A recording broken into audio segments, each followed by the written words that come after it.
And ಅವ್ರ ಬಾವುಟದ colour ಕೂಡ red and yellow colour. ನಮ್ಮ ಒಂದು ಕರ್ನಾಟಕದ ಧ್ವಜ ಕೂಡ ಯೆಲ್ಲೋ ಮತ್ತು ರೆಡ್. ಈ ವರ್ಷಕ್ಕೆ ಯೆಲ್ಲೋ ಮತ್ತು ರೆಡ್ಡು ಬಹಳಷ್ಟು ಪಾಸಿಟಿವ್ನ ತಂದುಕೊಡುತ್ತೆ ಅಂತ ಸಾಕಷ್ಟು ಬಾರಿ ಹೇಳಿದ್ದೀನಿ.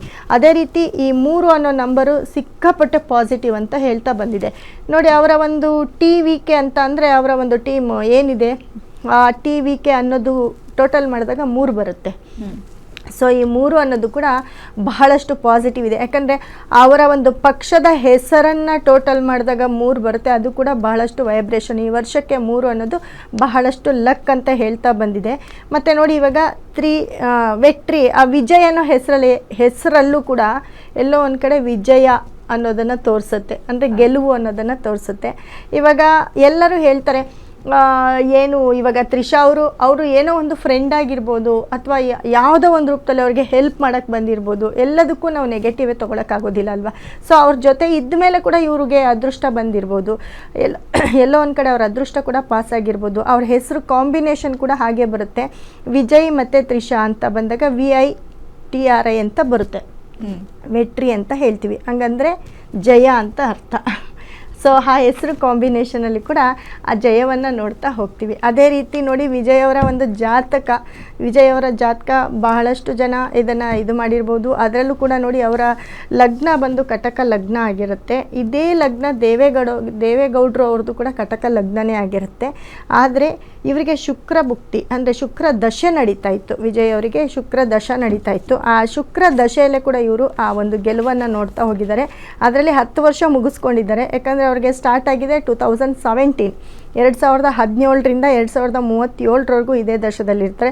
ಸೊ 2017ರಿಂದ ಈಗ ಈ ಶುಕ್ರ ದಶೆ ರಾಹು ಭುಕ್ತಿ ಇವಾಗ ಏನು ನಡೀತಿದೆ ಅವರಿಗೆ, 2024ರಿಂದ ರಾಹು ಭುಕ್ತಿ ಸ್ಟಾರ್ಟ್ ಆಗಿದೆ. ಇವಾಗ ರನ್ನಿಂಗು ರಾಹು ಭುಕ್ತಿಯಲ್ಲಿದ್ದಾರೆ.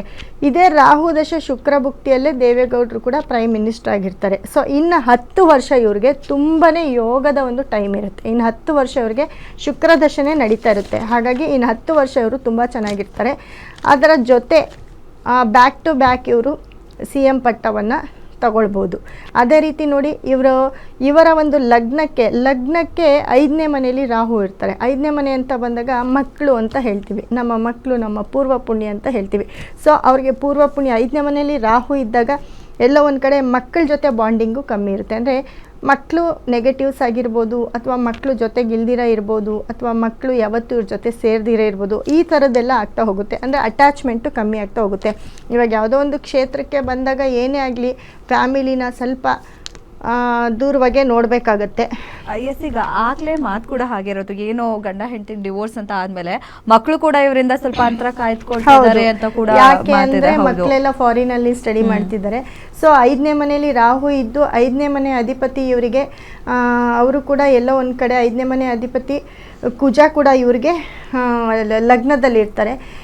5ನೇ ಮನೇಲಿ ರಾಹು ಇದ್ದಾಗ ಮಕ್ಕಳು ಸ್ವಲ್ಪ ದೂರ ಇರ್ತಾರೆ ಅಂತ ಹೇಳುತ್ತೆ. ಮತ್ತು ಮಕ್ಕಳು ಹುಟ್ಟಿದ ಮೇಲೆ ಇವ್ರಿಗೆ ತುಂಬ ಚೆನ್ನಾಗಿ ಪ್ರಾಪರ್ಟಿ ಮಾಡಿರ್ತಾರೆ ಅಂತ ಕೂಡ ಹೇಳ್ಬೋದು. ಅದೇ ರೀತಿ ನೋಡಿ, 8ನೇ ಮನೆಯಲ್ಲಿ ಗುರು ಇರ್ತಾರೆ. ಸಪ್ತಮಾಧಿಪತಿ ಶನಿ ಇವರಿಗೆ ಸೂರ್ಯನ ಜೊತೆ ಶನಿ 12ನೇ ಮನೇಲಿ ಇರ್ತಾರೆ. ಸೂರ್ಯನ ಜೊತೆ ಶನಿ ಬಂದಾಗ ಸೂರ್ಯ ಮತ್ತು ಬುಧ ಶನಿ ಇವರಿಗೆ ಒಟ್ಟಿಗೆ 12ನೇ ಮನೇಲಿ ಇದ್ದಾಗ ಏನಾಗುತ್ತೆ, ಎಲ್ಲ ಒಂದು ಕಡೆ ರಾಜಕೀಯಕ್ಕೆ, ಯಾಕಂದರೆ ಇವಾಗ ಶುಕ್ರ ಭುಕ್ತಿ, ಶುಕ್ರ ಅಂತೂ ಸಿಕ್ಕಾಪಟ್ಟೆ 11ನೇ ಮನೆಯಲ್ಲಿ ಶುಕ್ರ ಮತ್ತು ಕೇತು ಇರ್ತಾರೆ. 11ನೇ ಮನೆಯಲ್ಲಿ ಶುಕ್ರ ಕೇತು ಇರೋದ್ರಿಂದ ಆ ಶುಕ್ರ ದಶೆ ನಡೀತಿರೋದ್ರಿಂದ ಆ ಯೋಗ ಇವರಿಗೆ ಪಾಸ್ ಆಗಿದೆ.